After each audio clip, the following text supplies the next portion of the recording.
Pemimpin Hamas yang menikmati kehidupan mewah dari konflik di Timur Tengah. Ya, kita akan membahas Khaled Masal yang kekayaannya 2,6 billion dolar atau sekitar 36 triliun. Hampir semua orang Indonesia pasti kenal Hamas. Bahkan sering membela Hamas, berdemonstrasi buta untuk mendukung Hamas. Tapi mereka sendiri mempunyai literasi yang terjun bebas ke bumi, alias jongkok mengenai siapa itu pemimpin Hamas.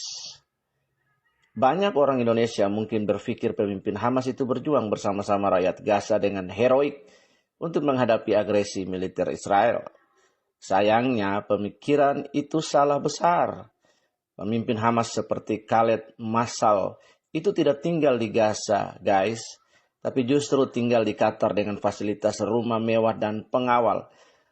Dan kehidupan ini bisa dibilang sangat mewah sekali, jauh berbeda dari gambaran kehidupan rakyat Palestina yang digambarkan menderita karena dijajah oleh Israel, seperti propaganda Hamas pada umumnya. Padahal mereka mendapat pasokan makanan, listrik, air, gas, dan bahkan Israel membuka perbatasan untuk rakyat miskin Palestina bekerja di sana. Bahkan berbagai sumber mengatakan kekayaan Khaled Masal mencapai 2,6 miliar dolar atau sekitar 36 triliun rupiah. Itulah sebabnya Khaled Masal sendiri bisa hidup mewah dengan rumah besar, dengan berbagai fasilitas, berpergian ke berbagai negara dengan menggunakan pesawat jet pribadi dan memiliki banyak pengawal. Bahkan ironisnya negara yang paling jarang dikunjungi Khaled Masal justru Palestina sendiri.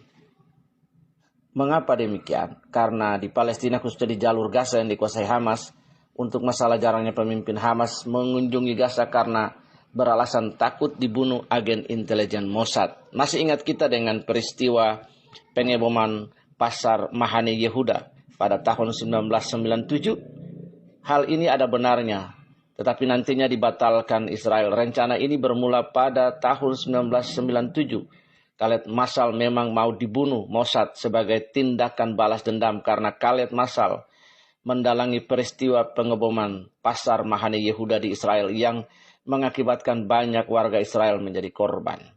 Bahkan aksi rencana pembunuhan kepada Khaled Masal oleh agen-agen Mossad ini hampir berhasil karena para agen ini sukses menyuntikkan racun mematikan ke dalam tubuh Khaled Masal saat dia masih tinggal di Yordania. Tapi nantinya karena tekanan Raja Hussein dari Yordania, ditambah tekanan oleh Presiden Amerika Bill Clinton yang memaksa Perdana Menteri Israel Benjamin Netanyahu untuk memberikan obat penawar racun kepada Khaled Masal agar perjanjian damai antara Israel dan Palestina tidak berantakan. Karena terbunuhnya salah satu tokoh Hamas yang merupakan satu dari dua kekuatan terbesar di Palestina setelah Fatah atau PLO, pasti akan membuat berantakan perjanjian damai antara Israel dan Palestina. Dan kebetulan juga saat itu Yordania menjadi negara penengah konflik Palestina versus Israel. Itulah sebabnya Khaled Masal bisa tinggal di Yordania dan dilindungi Raja Yordania.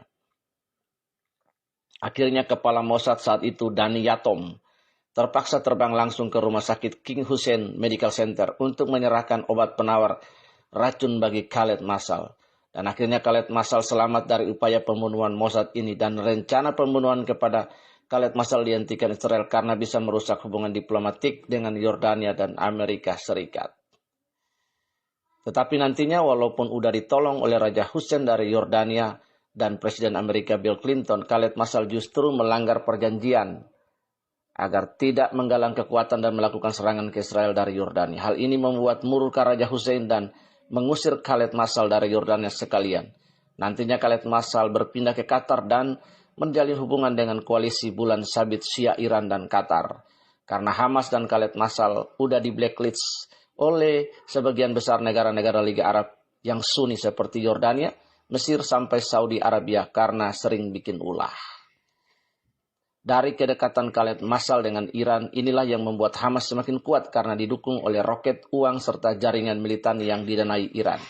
Itulah sebabnya Hamas selalu sohib dengan Hizbullah di Lebanon karena sama-sama didanai dan dilatih oleh Iran dan Qatar. Tetapi selain mendapat dana dari Iran, Khaled Masal bersama Hamas juga menggalang dana dari donasi-donasi negara-negara Islam lainnya dengan menyebarkan propaganda kekejaman Israel. Dan Indonesia adalah salah satu yang menjadi korban propaganda, terutama rakyatnya yang kurang literasi. Walaupun tindakan Israel itu sering kali dipicu oleh serangan roket Hamas duluan ke kota-kota Israel.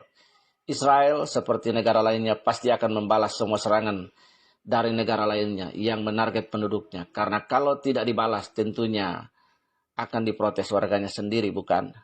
Nah, dari sini dimulainya lingkaran Hamas serang Israel, dibalas Israel.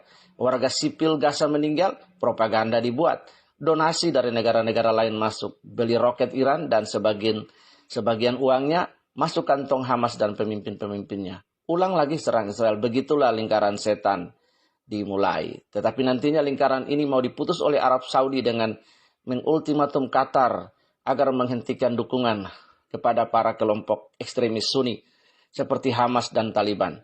Bagi yang nggak tahu, pemimpin Hamas dan Taliban itu sering berpergian dan tinggal di Qatar, bukan di Gaza maupun di Afghanistan.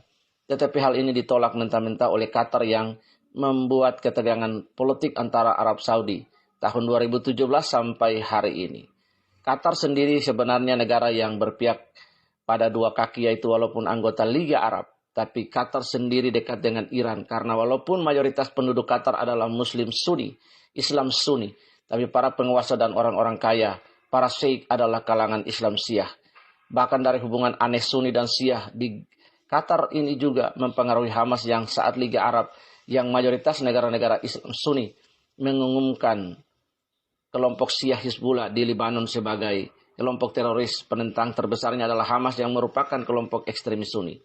Nah, dari keuntungan politik di Timur Tengah inilah Khaled Masal mendapat keuntungan besar dan bisa hidup enak di Qatar, serta mendapatkan cuan dari Iran sekaligus dari negara-negara Islam lainnya seperti Indonesia yang penduduknya banyak nggak ngerti kerumitan politik Timur Tengah, tapi dengan lugunya selalu berdonasi dan membela mati-matian Hamas atas nama perjuangan Palestina melawan Israel. Mari belajar pintar.